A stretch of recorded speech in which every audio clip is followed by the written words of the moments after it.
क्या यूपीआई आने वाले दिनों में भारत को सुपर फाइनेंशियल पावर बना सकता है लाइक यूएसए?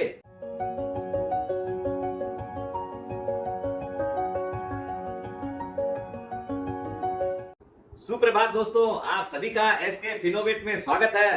दोस्तों, अभी आए दिन जो खबरें सुनने को मिलती है, बड़ा ही सुखद अनुभव होता है। जब भारत के प्राइम मिनिस्टर फ्रांस में थे तो एक नया अनाउंसमेंट आया एफिल टावर से, और अभी रिसेंटली आपको यूएई यूनाइटेड अरब अमीरात से भी एक बहुत सुखबर आई है अपने मेथड ऑफ पेमेंट यूपीआई के लिए। ये जो पेमेंट मेथड यूपीआई जो है, भारत को एक विश्व के मानचित्र पे एक अलग ही छवि लेके उभर रहा है, और इससे अपने भारत वर्ष पर क्या फर्क पड़ने वाला है इकोनॉमी पर और इनके आदमियों पर। बहुत लोग चैनल को तो देखते हैं लेकिन सब्सक्राइब नहीं कर रखे हैं। प्लीज आप लोग सब्सक्राइब करें, लाइक करें और शेयर करें। अब जो अनाउंसमेंट प्राइम मिनिस्टर साहब ने एफिल टावर से किया है, उससे क्या फर्क पड़ने वाला है? क्यों कि अब अपने जो एफिल टावर में होते हैं फ्रांस में, कहीं भी जो भी एंट्री का होगा जो पेमेंट रहेगा, जो भारतीय जाते हैं या स्टूडेंट्स है, वो लोग यूपीआई के माध्यम से पेमेंट कर पाएंगे। इसके और क्या क्या बेनिफिट होने वाले हैं उसके बारे में बात करते हैं। अपने जब भी घूमने के लिए जाते हैं तो अपने 3 ऑप्शन रहता है पेमेंट करने का। पहला है करेंसी के द्वारा, जो इंडियन रुपी है अपने उसको कन्वर्ट कराते हैं। समझ लो यूरो में कराओ चाहे फ्रैंक में कराओ, तो उसके लिए भी अपने को कन्वर्शन चार्ज देना पड़ता है, और देयर इज ए गैप, उन दोनों के बीच में एक फर्क रहता है, वो भी एक बहुत बड़ी कॉस्ट है। दूसरा मेथड है फॉरेक्स कार्ड्स। इसमें क्या है, जैसे अपने डेबिट कार्ड क्रेडिट कार्ड रहते हैं, वैसे ही अपने करेंसी को उसमें कन्वर्ट कर सकते हैं। It's a plastic money.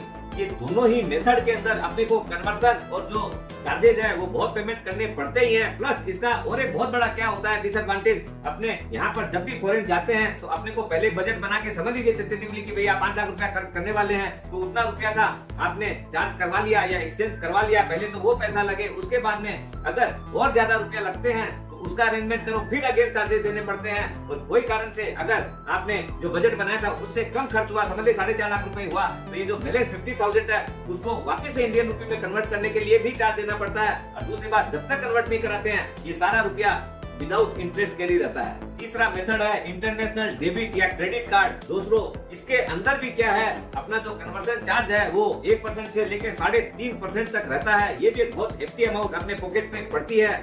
इन सब का सॉल्यूशन यूपीआई बनने वाला है। इसके अंदर अपने खर्चे नहीं के समान होंगे। अब यूपीआई के लिए एक बहुत बड़ी खुशखबरी ये भी है कि अब इंडिया G20 का प्रेसिडेंट है, इसलिए आए दिन प्रत्येक कंट्री के बड़े बड़े लीडर्स इंडिया में आ रहे हैं। तो अपने यहाँ के जो लीडर्स हैं उन लोग कैसे यूपीआई से अपने सीमलेसली बिना किसी तकलीफ के बहुत ही कम समय के अंदर अपना पेमेंट कैसे हो रहा है, इसका डेमो दिखा पा रहे हैं, और उनको बहुत बड़ा एप्रिसिएशन मिल रहा है उन टॉप लीडर से।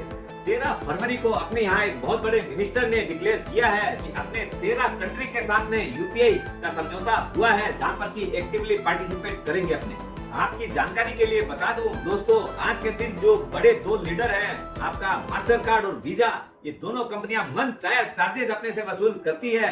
अपने जब भी कोई ट्रांजैक्शन स्वाइप करते हैं, चाहे मॉल में हो चाहे किसी दुकानदार के यहाँ पर, तो ये जो पैसा अपने यहाँ से जो डेबिट होता है, सारा का सारा रुपया लेकिन दुकानदार के पास नहीं जाता है, उसमें से एक बड़ा चार्ज जो है ये दोनों कंपनियां के पास चला जाता है जिसका कार्ड अपने यूज कर रहे हैं। ये सारी जितनी भी चीजें हैं यूपीआई में जीरो हो जाएगी। ये अपना प्रोडक्ट है, इंडिजीनियस टेक्नोलॉजी से बना हुआ है, इसलिए कोई भी चार्ज ही नहीं है। इसके भी कई एग्जाम्पल अभी अपने सामने में आया। अभी जैसे रशिया यूक्रेन का जब युद्ध चल रहा है, तो वहाँ पर अपने जो भी जितने भी ट्रांजैक्शन हो रहे हैं रशिया और इंडिया के बीच में, तो इंडियन लोग रुपये में पेमेंट कर रहे हैं और रशियन लोग रूबल में पेमेंट कर रहे हैं, तो इससे डॉलर का महत्व कम हो रहा है, अपना महत्व, अपनी करेंसी स्ट्रॉन्ग बन रही है। दूसरी कंट्री समझ लीजिए थाईलैंड, वहाँ पर उनके जितने टूरिस्ट आते हैं उसमें से 10% से भी ज्यादा इंडियन टूरिस्ट रहते हैं। इसलिए अभी यूपीआई और वहाँ की संस्था प्रॉम्प्ट पे दोनों में इंटीग्रेशन चल रहा है, और ये जैसे ही कंप्लीट होता है तो अपने को इसके अंदर भी बहुत बड़ी एडवांटेज सारे टूरिस्ट लोगों को मिलेगी और अपना यूपीआई का परचम लहराएगा।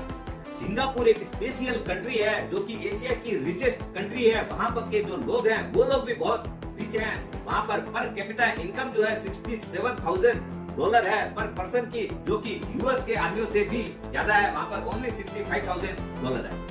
अभी एफडीआई के द्वारा सिंगापुर से बहुत बड़ा इन्वेस्टमेंट इंडिया में आता है। अभी तक लास्ट ईयर जो है समझ लीजिए $100 बिलियन से ज्यादा रुपया आया, और वहाँ पर जो है उसका चार्जेस 3 से 6 रुपया पर डॉलर उन लोग काट लेता है, और पैसा भी जो है लगभग 24 घंटा लग जाता है वहाँ से इंडिया में आने में। और अब जब यूपीआई चालू होगा तो ये वाला सारा चीज जो है पेमेंट भी इंस्टेंट आएगा और चार्जेस जो है बहुत मिनिमल होंगे। सिंगापुर में अपने को और 2-3 बहुत बड़ी एडवांटेज मिलने वाली है। क्यों?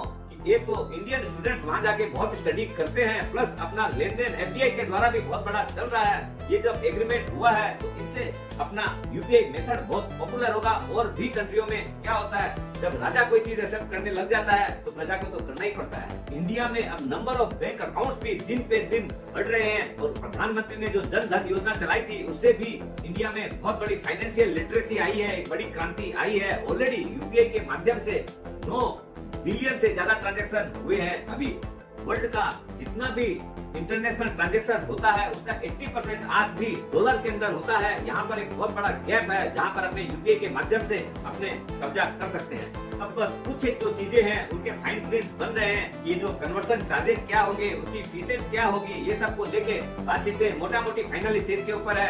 ये जैसे ही डन होगा फिर आप देखिएगा वो बहुत कम होने वाली है मास्टर कार्ड और वीजा से, इसलिए बहुत सारी कंट्री इसके ऊपर एग्री होने जा रही है। यूपीआई का डाटा कहाँ स्टोर होगा, ऐसी भी और कई चीजें हैं जिनके ऊपर बातचीत चल रही है, फाइनल होने वाला है। स्वस्थ रहो, मस्त रहो। अब देखो यूपीआई के द्वारा भारत जो है एफिल टावर पर चढ़ रहा है।